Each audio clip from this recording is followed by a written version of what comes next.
Today, I am here to inspire you. There we go. Today, I'm here to inspire you to find some girl quilt ideas.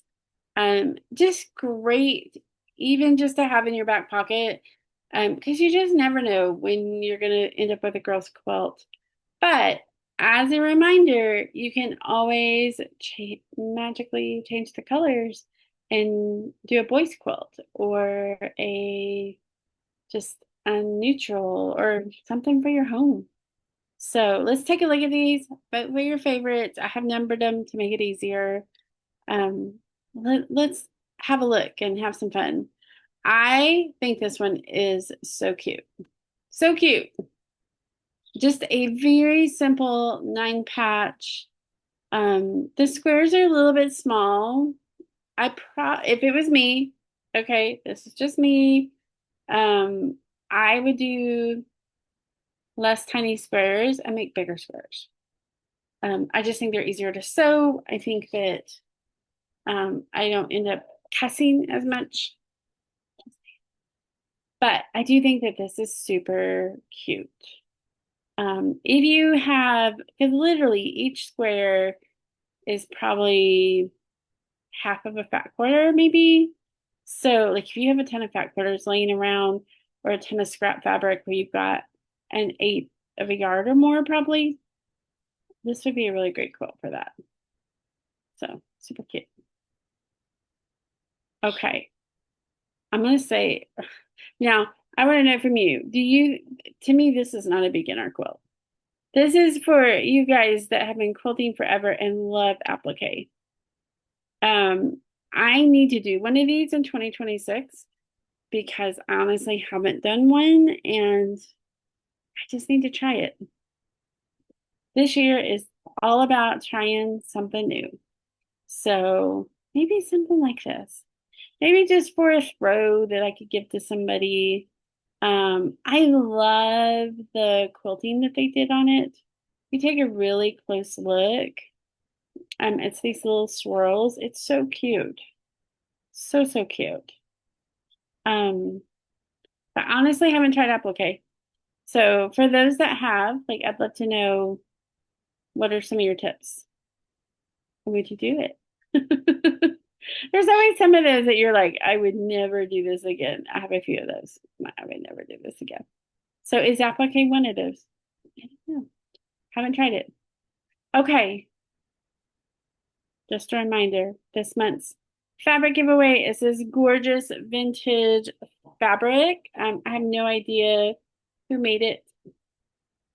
There's no name on it. It's a fat quarter. All you have to do is you can enter 3 times a week by simply responding to my email. There's a question at the bottom. I do ask that the winner lives in the continental US just because shipping would be crazy expensive to get it across a river or a ocean. So anyway, I have to keep it in the United States. But you can't find this fabric anywhere else. So enter. Vintage.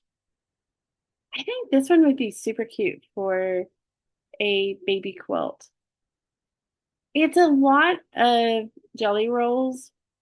So like you could go on Fat Quarter Shop and get a bundle of jelly rolls. They have some really great ones and they're usually on sale. So this would be really fun to do and then get, a neutral sashing to go in between or even um, something neutral. I mean, it could be a darker color than white or cream, but this is just super cute.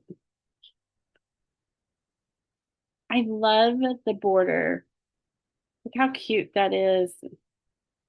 Um, it's like a little striped with it. I think it's cute. I love this one. It's so sweet. And it's just, guys, this is just a ton of squares. I heard a really great tip for cutting squares.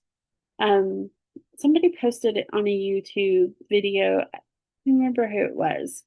I wrote it in a post somewhere. But this lady got all her fabrics out and then she put them on her kitchen table. So as she walked through her kitchen, well, her dining room, she would stop during, like in between doing laundry or in between cooking or whatever it was, and she would cut 5 or 6 squares. And then she would just put them in her piles. So then when she was ready to sew all her squares, like she had just done a little at a time over the course of like a week or 2 weeks. This is a great idea if like trying to cut this many squares, like my back would hurt. Um, After a couple of car wrecks, like my back cannot do that many squares. The other option you can do, and I've done this before, is I have a Cricut machine, or you could even use the Quilt. It will cut all of your squares. So that's a great way to do it too, where you're not even having to worry about it. Now, I will say with the Cricut, sometimes you're going to end up with some excess fabric. And so that's the only kind of downside of that. You have to kind of really position it in a way, but it's super like, gosh, it works so well for cutting shapes, whether that's circles or triangles or whatever, and they're all uniform. Yeah, makes it great. Okay, so let's vote for our favorites. This is number 4. This is number 3. I think all of these are cute. I can't like pick just one. This is number 2. I do want some advice on applique, y'all. And then this one's number 1. Love this. Love this. I do think I would do bigger squares, but super cute. Okay. Let me know your favorite and then tell us what you're working on in the comments. We'd love to hear it and kind of know what you're doing lately. Okay, you guys. See you next time.